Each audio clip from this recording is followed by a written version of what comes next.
What's up guys, you're watching Radical Reptiles. Today's video I'm going to be giving you a Saharan uromastyx care video as well as an update on some other things. I'm going to start by giving you an update. So one of the things we're going to be doing today is we're going to be putting that bag of play sand over there into the tank behind me, and we're also going to be talking about Dart a little bit in this tank and my arachnids over there. So let's get started. So I'm going to start up here with the arachnids. The first thing I want to talk about is this. So this is my second whip scorpion that I got at the most recent video, the Reptile Expo video. Obviously I have all my arachnids in here now. But this is the male that I bought at the expo, and I just wanted to say it is not looking the hottest, but I've been giving it water and food, so I'm not sure if it's going to survive, because when I bought it, it was not looking too hot itself. So we're gonna try to save this whip scorpion. I've still got one baby left, because the others have not been able to survive. And I've also got my desert hairy scorpion in here, and it's actually made a tunnel right there, you can see it.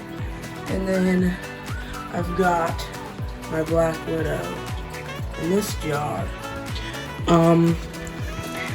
So now we're going to be talking about uromastyx care, and I'm going to talk about Dart.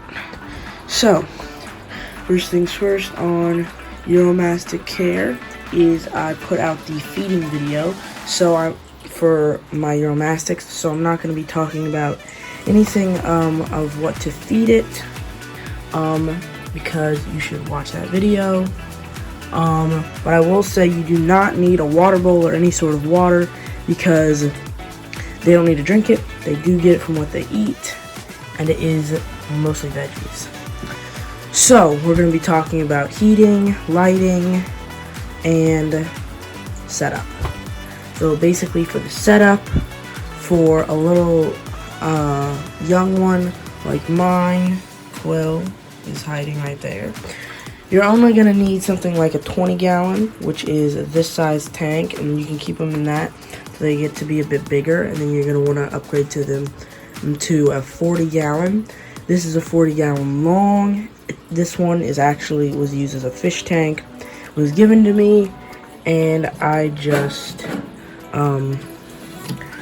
made it work. So yeah, 40-gallon tank for full grown, 20-gallon tank for a baby. Then you're also gonna need something to make for the temperature. This one is currently like buried in the dirt halfway.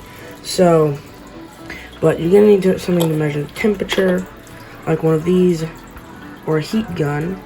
Heat guns work very well. You're going to need multiple spots for them to hide and explore.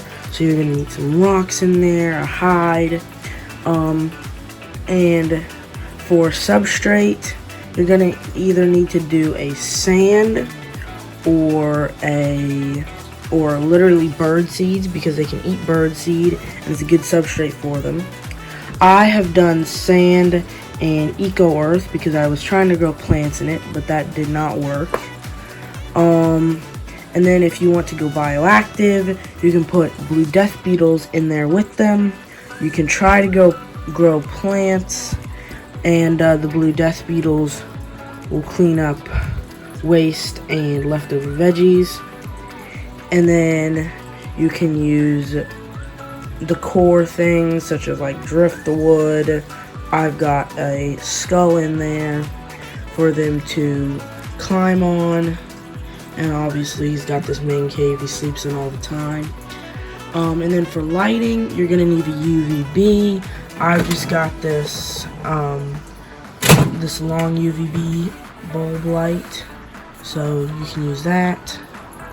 And then for heating, you're gonna need to make sure it gets really hot. So I actually have two 100-watt heat bulbs in this right here, And then here I've got a 75 favorite bulb, so you can see them up there. They usually keep it about, in the winter time right now, 115 to 20 degrees on the rock. But I am going to be putting that sand in there to raise it up, just to make it so he's closer to the light, so he can be a little hotter. And on this side it usually stays 75, 80 degrees. And so, yeah, the most important thing I would say is making sure that you keep them hot enough. I have a feeding video, so you can watch that on what to feed. But it is nice. They do only eat veggies. They do not eat any insects, so that's nice about them. And so, yeah, I would say Saharan uromastyx are a very good pet. And I would say you can compare them to a bearded dragon as far as, you know, they have similarities in care and personalities. So that's all for uromastic care. What I'm going to be talking about is this enclosure. So this is Dart's enclosure, one of my frogs, and he's been coming out more often and just been hanging out here in the front. Doesn't look like he's out right now, but I did want to give you an update that I was recently exploring a nature center, and apparently he is a northern green frog, and I thought he was an American bullfrog, but it turns out the two are really easy to get mixed up because one of them has a little flap of skin on its back and the other doesn't, and that's the only difference. So I'll just put up 2 pictures of each one and what they are in 3, 2, 1. So, yeah, that's why it's hard to tell the difference between a northern green frog and an American bullfrog. So yeah, I actually have a northern green frog. Last update I want to talk about is my dubia roaches in here. Still haven't had many babies come out of them. I've had some babies come out, but not much. So I've only had them for about a month, so it should take about 3 months for them to start breeding, so probably about 2 more months. And all my plants are still doing good. And I'm trying to grow this little arrowhead plant in some water. They're just some cuttings, and it's got some roots on it, so I think it's gonna work. So that was the last of the updates. I am going to, in a few seconds, be putting some sand into there, and then after that, that'll be all for today's video, and then we'll do the outro. So now I'm going to go ahead, add the sand to the closed tank, and so let's get going.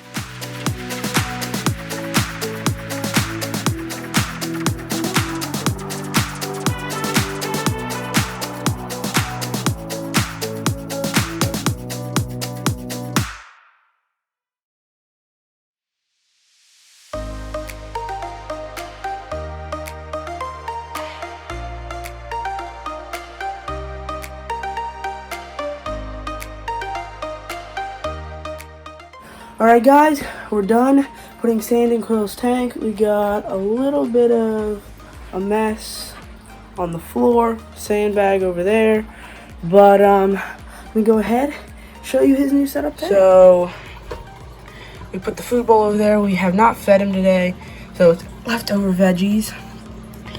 Here is one of the beetles coming now. The other one is over there. We have this area over here and this area over here. It's similarly set up, but I changed it up just a teensy bit. But as you can see, it used to be way down here. Now it's up here. So hopefully it's gonna be a lot hotter during these cold months. That'll be all for today's video. Please subscribe and like, share the video. 3, 2, 1, out.